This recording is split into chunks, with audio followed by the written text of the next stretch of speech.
Okay, so our power systems are going through a period of transition. So we used to have largely fossil fuel-based systems, based synchronous generators. We are transforming our power systems into systems based on wind and solar generation,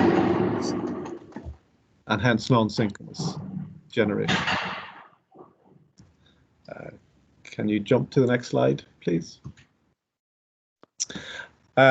What that means is that presents us with many challenges. The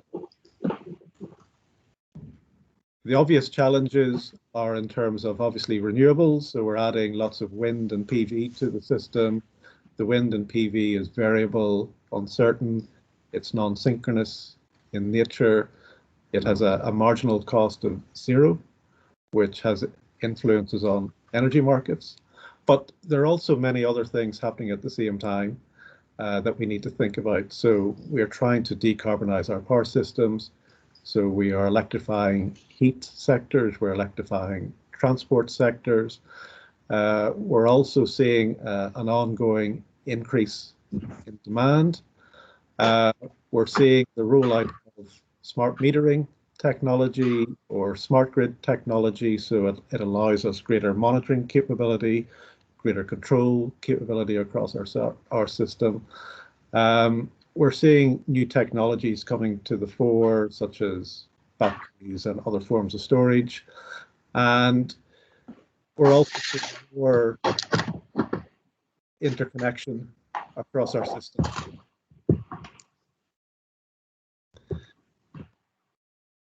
And much of this new generation as well is connected to the distribution system. Can I ask if we can switch off mics, please, if that's possible? Maybe.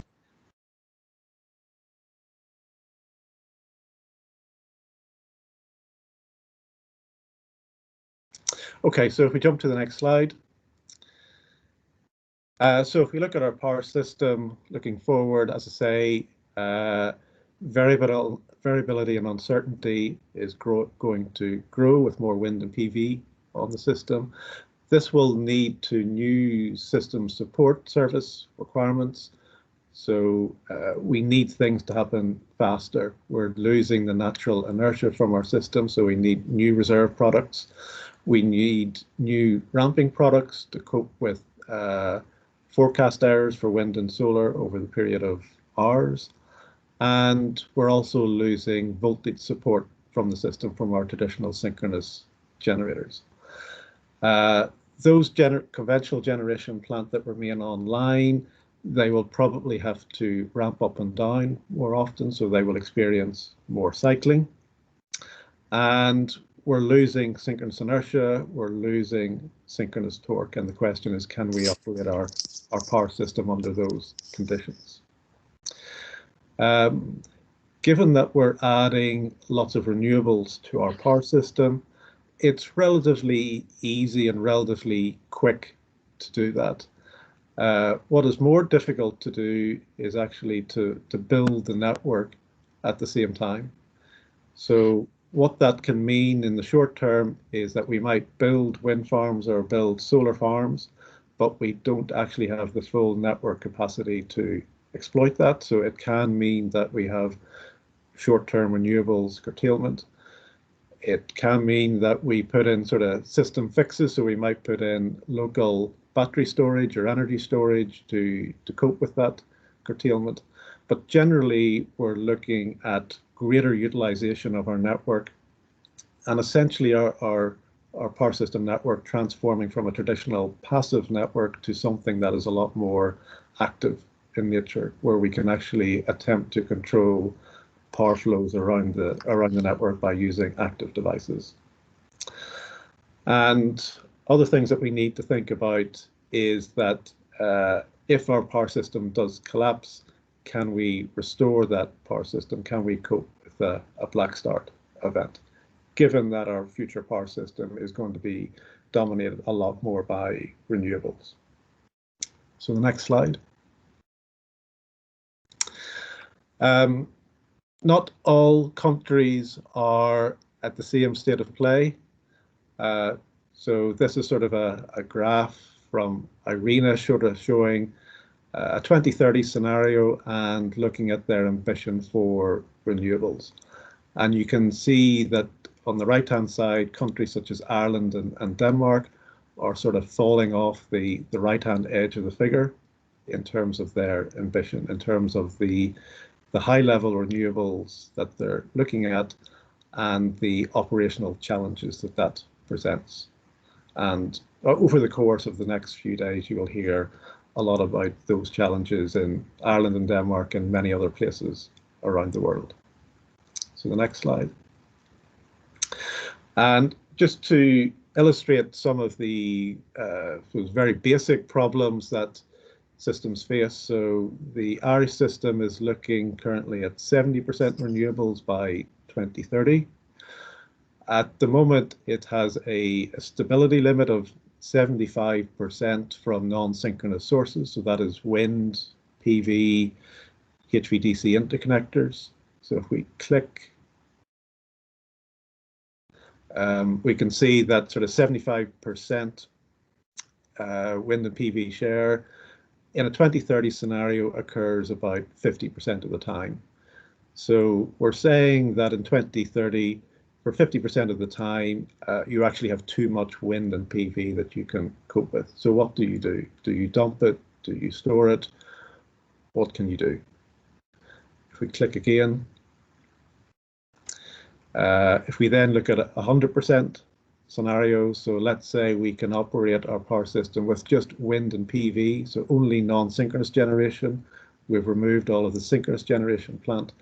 And even if we do that, you can still see that for about 40% of the time, you have too much wind and PV.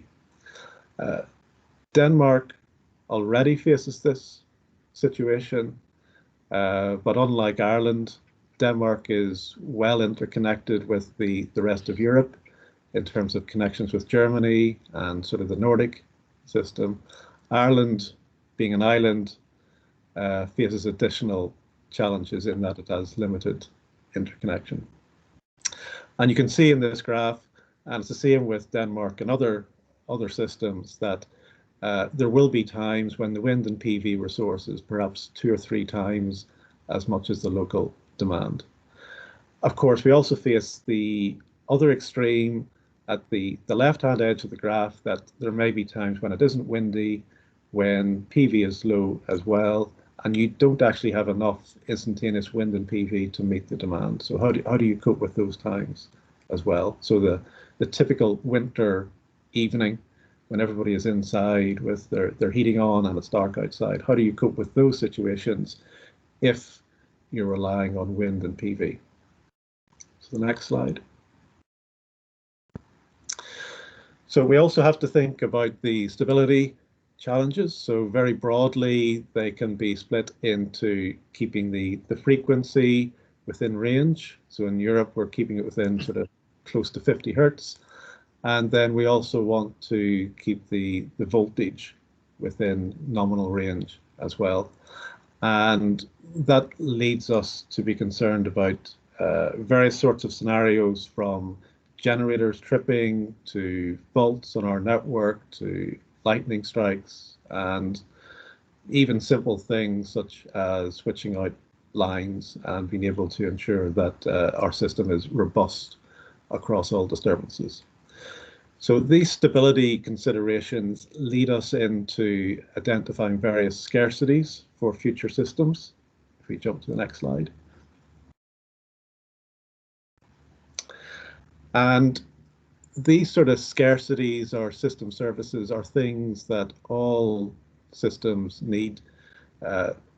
Looking at various timescales, from an inertial response in order to minimize rate of change of frequency whenever there is a disturbance, to various reserve categories to cope with loss of generation or even simple load following in our system, to cope with uncertainties associated with wind forecasts and PV forecasts, which may not be as accurate as we hope, and to simple things also such as voltage control.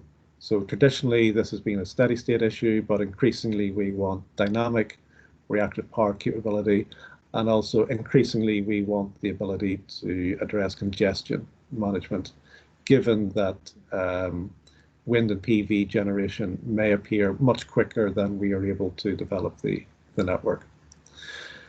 So all systems face these problems. The system services are the same, the aims are the same. The right-hand column, the time frame, that can vary from one system to another. So if you're a small system, you probably want things to happen more quickly and need for them to happen more quickly. If you're a large system, such as large as continental Europe, then you've got a bit more time before things go wrong. So we jump to the next slide. And it's tempting to think that these problems of integrating renewables are only really an issue for small systems or island systems. So this is a figure based on a study by EDF, and they sort of looked at a future power system, sort of the late 2020s, perhaps, with lots of wind and PV. And this is sort of what you might call a probability distribution of the share of renewables at various different times of the year. And you can see towards the end of this decade, there will be many times whenever the share of wind and PV is in the high 60s, also in perhaps up to 70%. So it's not just those isolated systems that are facing renewable challenges, it's a system as large as continental Europe. The other thing that is interesting about this figure is that traditionally when we analyze power systems, we tend to think about the worst case conditions. We tend to think if we can cope with the peak demand period, so we've got enough generation to cope with the peak, and if we can cope with the minimum demand conditions, then everything is fine. If we can cope with the extremes, what happens in between will be fine. What this figure shows, hopefully, is that you can see that the highest renewable share actually occurs somewhere in the middle of this figure, and there's actually quite a broad range whenever we're getting very high renewables shares. And actually, whenever we see the highest demand and the lowest demand, the renewable share isn't actually that high. So one of the challenges going forward is that we're not exactly sure when we will have problems or when we have things that we should focus on. It could be at the peak time periods, it could be at the minimum demand periods, but there could also be many other times in the year when we have unusual or challenging situations that we need to think about. And the next figure sort of illustrates that. So this is sort of illustrating a case where we're applying or we're losing the largest infeed across the entire year. So this is sort of 1 hour snapshots. And you can see that there's a broad band of cases in the middle where the frequency falls and stabilizes fairly quickly and everything is fine. But you can see that at other times of the year, we're getting very low frequencies. The frequency is falling beneath 49 hertz. There are other cases whenever we actually get an overfrequency event. So yes, we're losing a generator, but we're actually ending up with an overfrequency event. And you can also see that there are a number of cases in the middle where we're getting sustained oscillations occurring. Because we're looking at a wide range of scenarios here in terms of the system demand, the amount of wind and PV on the system. We might be getting static responses from demand response, and it means that the system characteristics are changing quite dramatically across the time of year, and it means that a simple solution doesn't necessarily fit for all conditions. We have to look at a wide range of conditions and try to develop robust solutions. So if we jump to the next slide. So the good news is that we do have a lot of different solutions that we can look at. Some of them are very well established. Simple things such as curtailment, using wind and solar forecasting so that we can predict ahead what our system is going to look like and ensure that we are robust against that. There are a number of things that are early commercial, such as fast frequency response or synthetic inertia, the use of batteries to provide system services, demand response, and so on. And then there are some things that are in the experimental stage, such as grid forming converters or ensuring that we've got distributed controls around a distribution network. So the good news is that we have lots of potential solutions. The challenge can be which solutions should we pick, and are there good decisions that we can pick or combinations of options that we can pick that actually provide us with multiple benefits and means that we can do things in an economic manner. And so the challenge can be not so much can we fix our problems, but what is the best way of doing so. If we jump to the next slide. And always what we should be thinking about is that if we're picking solutions, do those solutions have multiple benefits? So I'm showing a figure here where simplistically we've got two main objectives. We want to help with frequency support for the system, and we want to help with voltage support for the system. So if we focus on just one dimension of this problem, it might mean that we focus on one particular solution. Just for an example, I'm going to pick out hydrogen electrolyzers. We might say we're focusing on frequency regulation, so that might be a good solution. But if we then think about the voltage regulation opportunities for such a technology, we might say, well, actually, that isn't an effective solution because the opportunities are more limited.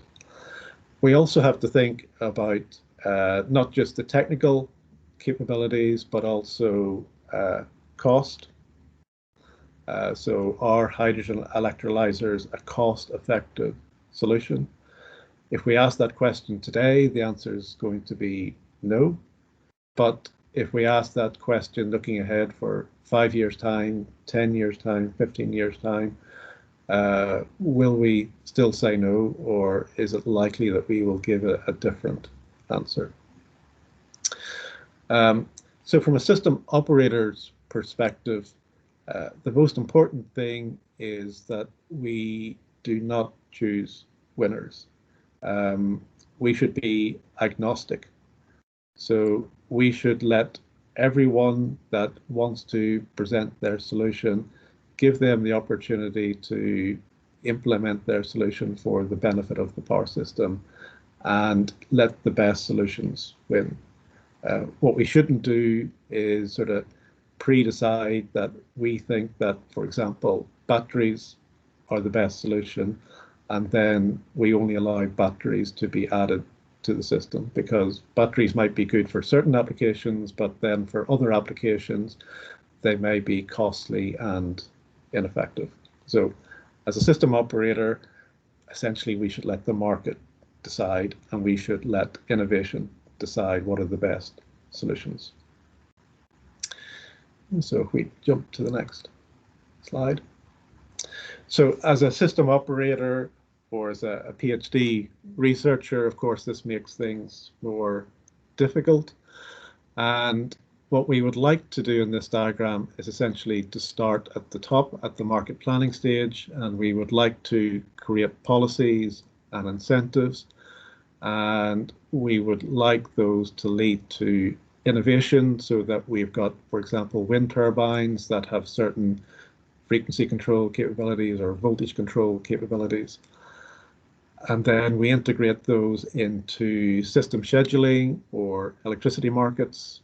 And we then look at power system analysis to make sure that we can operate the system and ensure that voltages and frequency remain acceptable under steady state.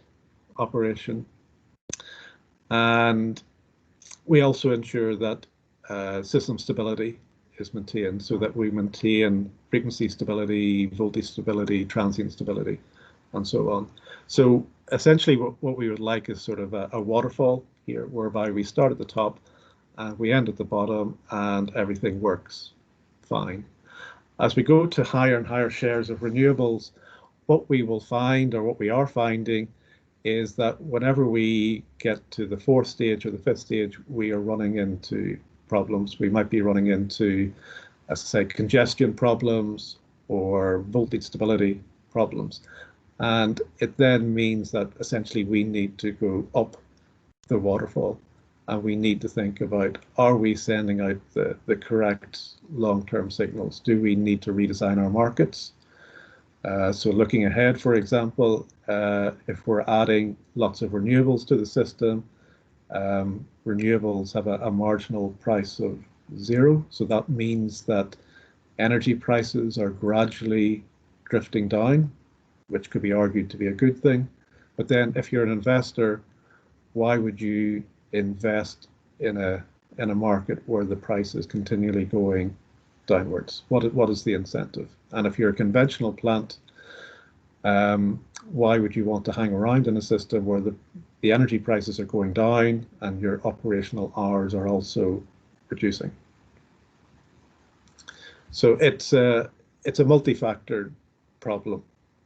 And if I jump to the next slide. And also, as power system engineers, traditionally we have focused on the electrical grid, but what we really want to be doing is moving away from thinking of things as a power system, but more as an energy system. As we add more wind and PV to the system, what we really want is flexibility.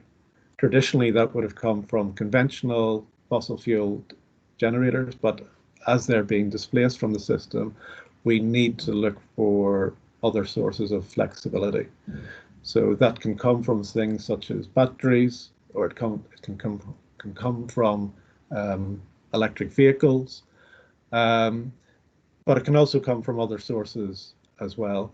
So it can come from our hydro grid, so our traditional hydropower generation, but that also implies sort of the water network as well. So a lot of energy is consumed by the water energy network from pumps and fans, desalination plant as one example. In the future, we might be transforming into hydrogen networks or gas networks, and there are opportunities there for synergies and for providing flexibility to the system. And of course, we're also electrifying heat as well, which gives us opportunities for thermal storage and thermal demand shaping as well. So the classical days of just focusing on the power system are essentially gone. We really need to think about things in a much wider context, looking at things as an energy system. So if we jump to the next slide. I've talked a little bit about markets. So traditionally, power systems have been based around energy payments, and that has worked fine because we've used fossil fuel generators. Fossil fuels have a cost, and markets are based on essentially the cost of that last unit of fuel. There's also a need for system services and also for capacity payments. So we need to ensure that our power systems are adequate so that we can cope with periods of peak demand on the system. As we add more renewables to the system, the energy market is likely to reduce because the price is likely to fall. And as we illustrated earlier, there's going to be times when actually we've got too much wind and PV energy. So energy becomes less important. What we really want from our system is flexibility. We want the ability for the balance plant in the system to be able to ramp up or ramp down. And we want that perhaps at short-term notice. We also may want capacity as well. There are different views as to whether we should have capacity markets or not. So essentially, you're rewarding people for being available. So being available, particularly at times of peak demand, or perhaps there might be a period, say during the winter time, when it isn't windy, it isn't sunny, you still want to meet the demand, or you still need to meet the demand. Do you have other generation capacity that can cope with that? So that may mean that you need to offer capacity payments to generators such that they will be available at those times.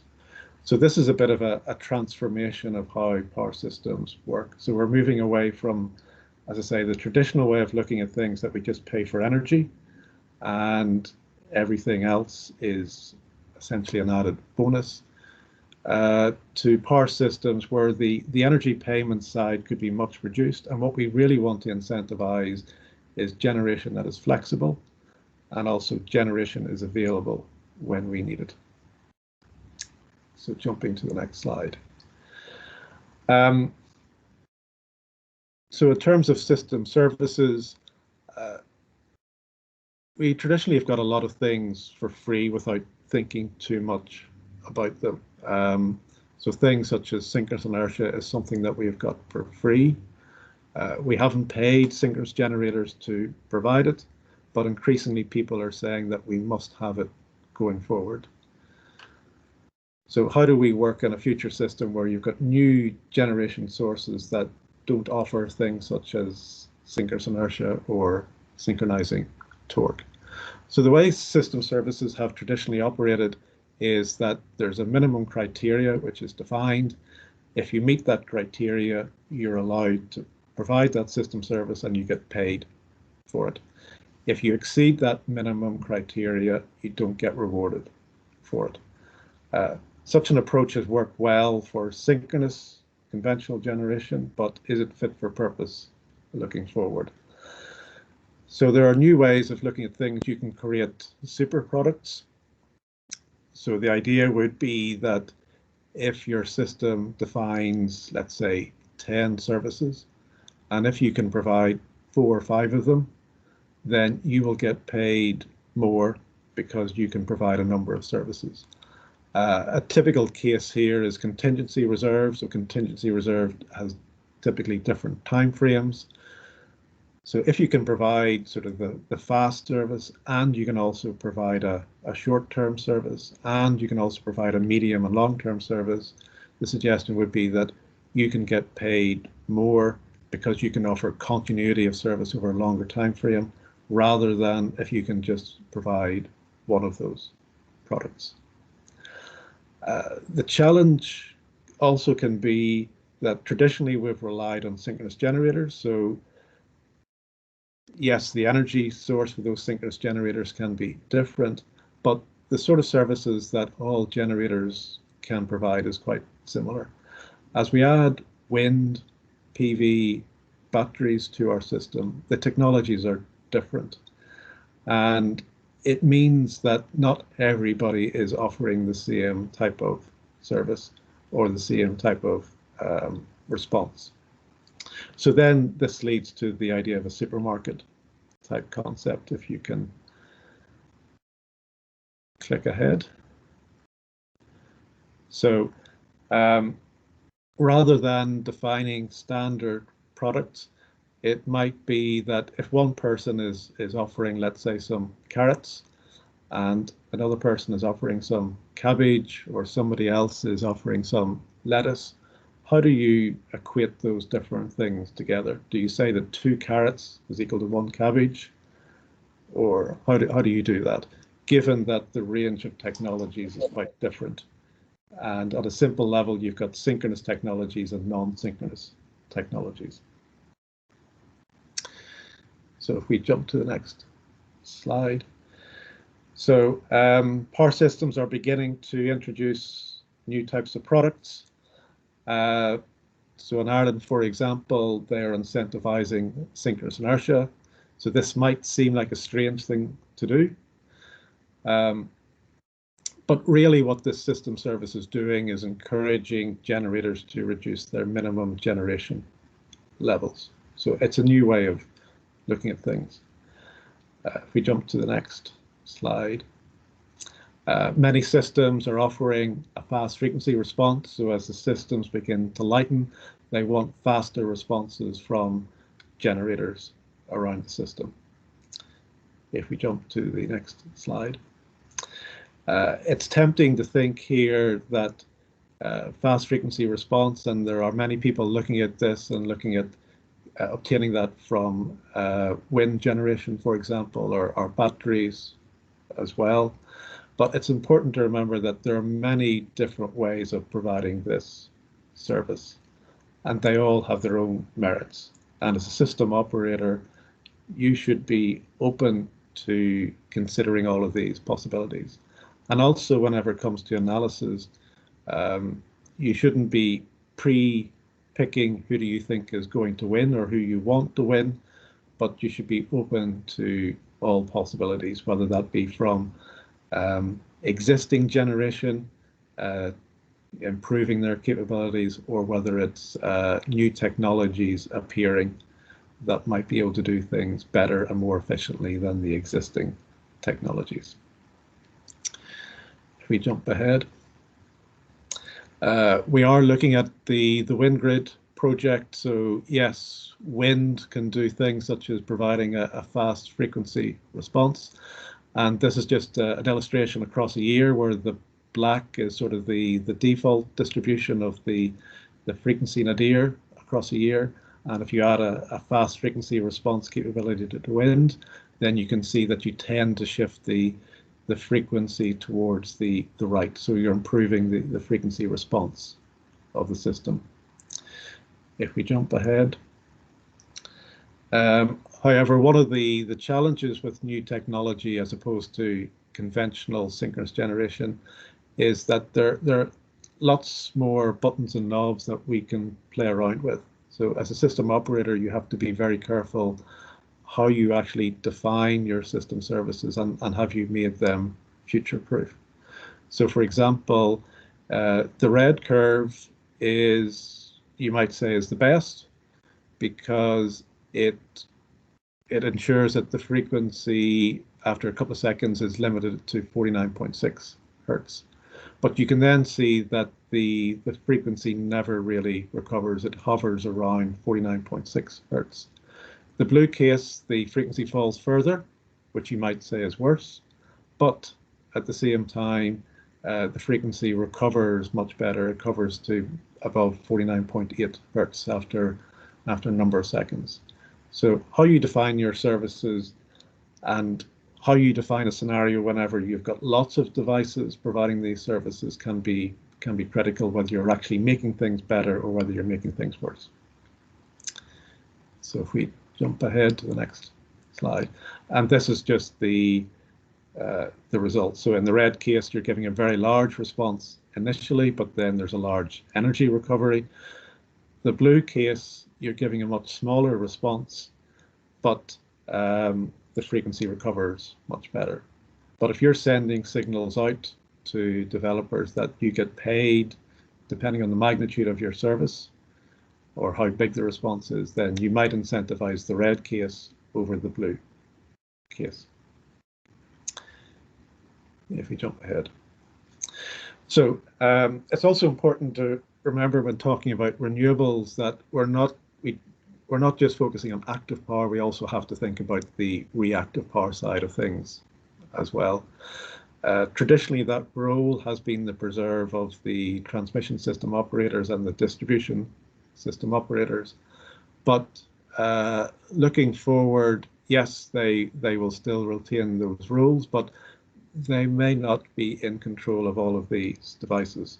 So for example, wind and PV can provide voltage support to the network. It might be that people are building synchronous compensators in order to provide voltage support to the network or providing fault level to the network. So that traditional role for the system operator is also changing. There's also an increasing need for dynamic reactive power products as we As we lose our large generators, as we lose that synchronizing torque. So system operators might want to think about locational scalers so that they get reactive power support in the right parts of the network, for example. One of the problems, though, if you're our developer, is that you don't have that inside knowledge of where the problems in the network are.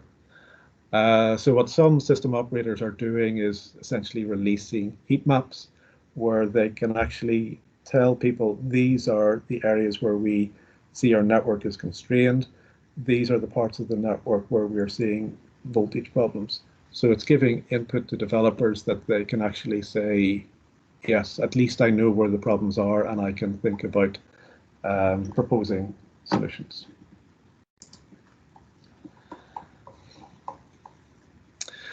As you add more wind and PV to your system, you also need to think about new voltage problems. So in recent years, there's been a lot of focus on wind in terms of fault ride-through capabilities, so that generators, particularly converters, can ride through faults. So the top curve is showing a very simplistic voltage dip. And if we look at conventional synchronous generation, the red curve is showing that the voltage or the power output of the generator quickly recovers after the fault clears. If we look at a wind turbine, however, it may take a little bit of time before the wind turbine recovers its full power output. So we then have this blue region where essentially the power output of the wind turbines is less than it was pre the event. So if we look at the figure on the right, which is sort of showing a fault occurring somewhere in Portugal, you can see that if we have a lot of wind farms in that region, potentially they would all see a voltage dip, and after the fault clears, they would gradually recover their power output. But there would be a brief period whenever their power output is reduced. And as I say, if we've got lots of wind farms close together, that disturbance could actually be much larger than the loss of a generator or a couple of generators. And hence we have a voltage dip induced frequency dip. And just to illustrate that on the next slide. So if you focus on the bottom graph, it's showing that what has happened is that originally you've had a network fault, but what this has led to is a power imbalance. And you can see the size of that power imbalance is sort of 3,000 gigawatts or over 3,000 gigawatts in various scenarios. So you can actually have an event which is actually much larger than losing your largest generator or losing the line that is feeding the largest infeed to your system. So there are new sorts of disturbances that we need to think about. If we jump ahead. So what this means is that you then need to think about what your grid codes look like. So this is sort of a fairly simple looking fault ride-through characteristic for wind turbines. So it used to be that the wind turbines might have been given 1 second to recover to normal. That standard was improved, so they had to recover within 500 milliseconds. So that is essentially a grid code requirement. But if you're a power system operator, what you might want to do is get wind farms to recover more quickly. A grid code ensures that all units on the system meet the grid code, but it doesn't give you an incentive to actually exceed that grid code. So on top of that, you can attach a system service. So if we add the next slide. So this is an example of a new system service, a post-fault active power recovery system service. So if you can respond, as it says in the figure here, within 250 milliseconds, then you will be eligible for that system service. So here you've got an example of a combination of a grid code requirement, which is giving you a minimum specification, but also a system service, which is encouraging you to go beyond that minimum specification. And this sort of idea is gradually appearing in various power systems that how do you reward people? How do you get them to do the right thing?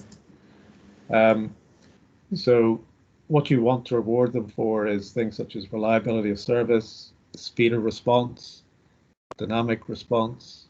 Can you actually forecast what you're able to do? This is particularly relevant for wind and PV or demand response. And you actually get incentivized for exceeding your basic requirements. If we jump to the next slide.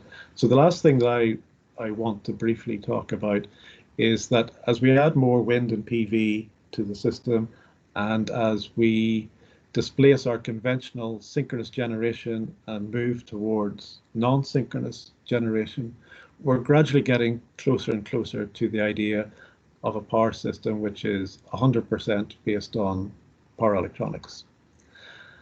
And there's two ways that you can get to 100% power electronics. One is that incremental approach, whereby you add one more wind farm and one more PV farm, and gradually there comes a day when you reach 100%.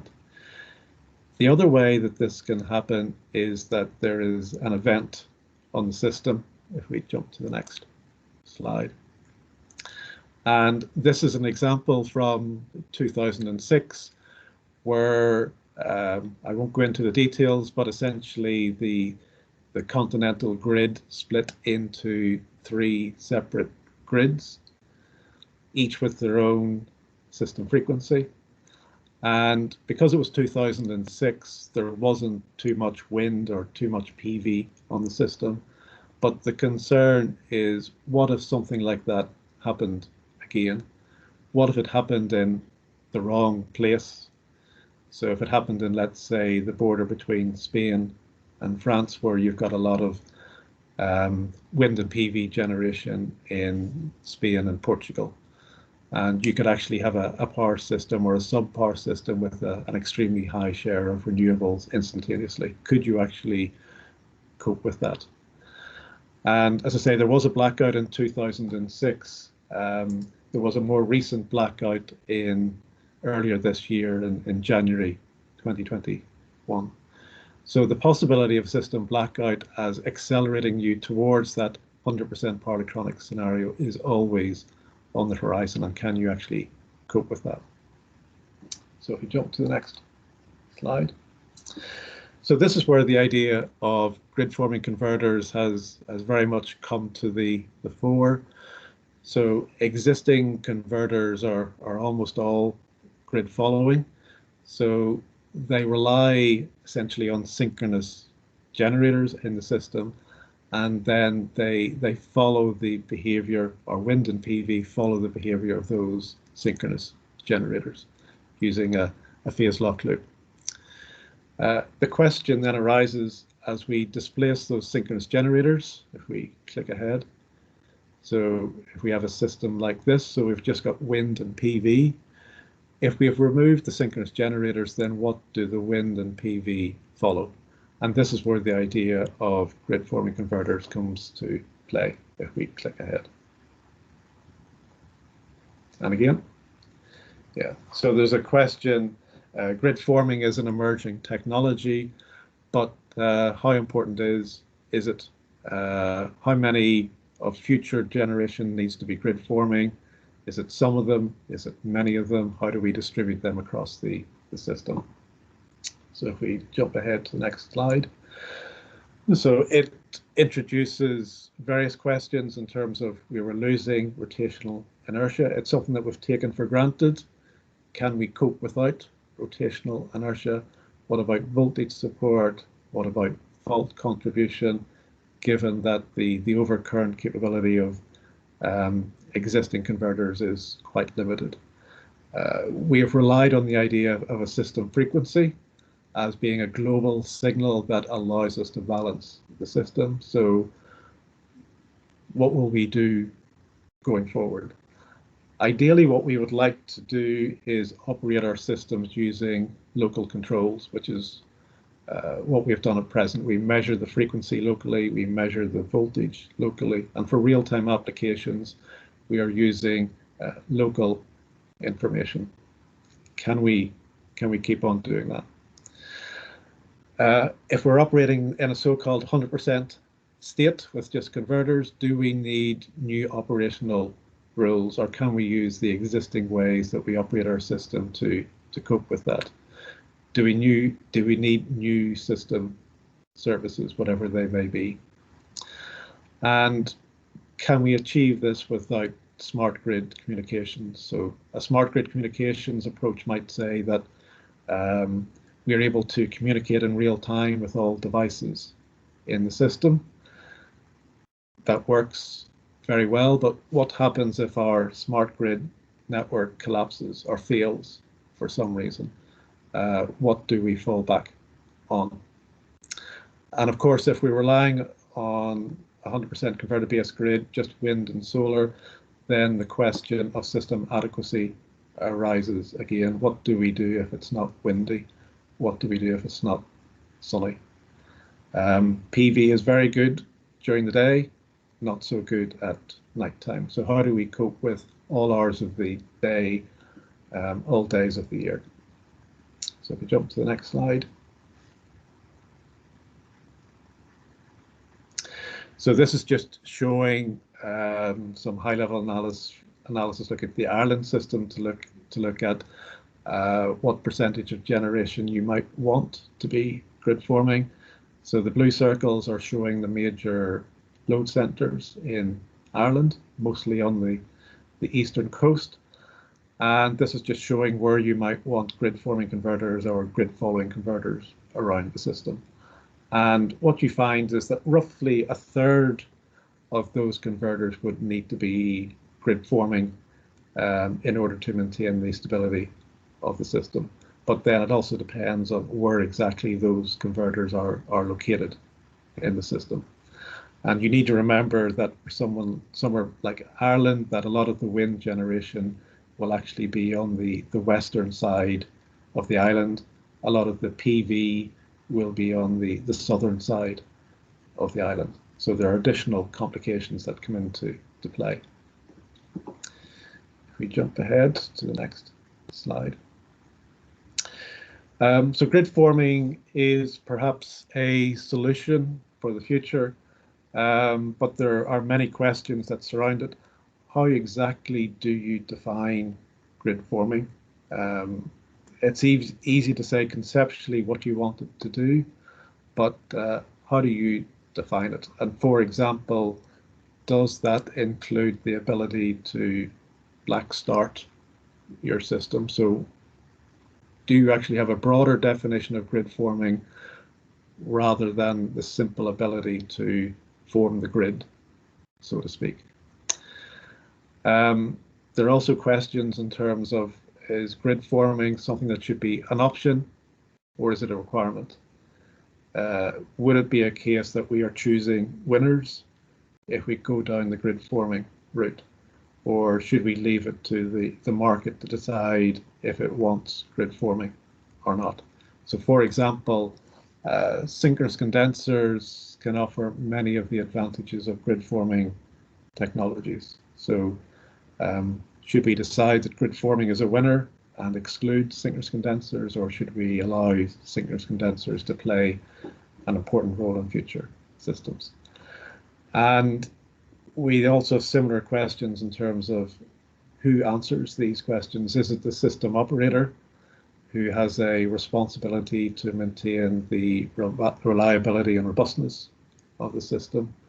And hence, does that suggest that we should have grid codes that include or define grid forming capabilities, or do we leave it to the market? Do we offer system services and let the market decide what technologies it wants to appear? And then if I jump to my final slide, I'm just going to leave you with some questions. The whole aspect of power system operation is multidimensional, and some of these questions will appear over the next couple of days. So what we want is a cost-effective system. We need to think about the end consumer and ensuring that we deliver cost-effective electricity to them. But we want to ensure that our system is robust and maintains stability. It's increasingly challenging to build out the network.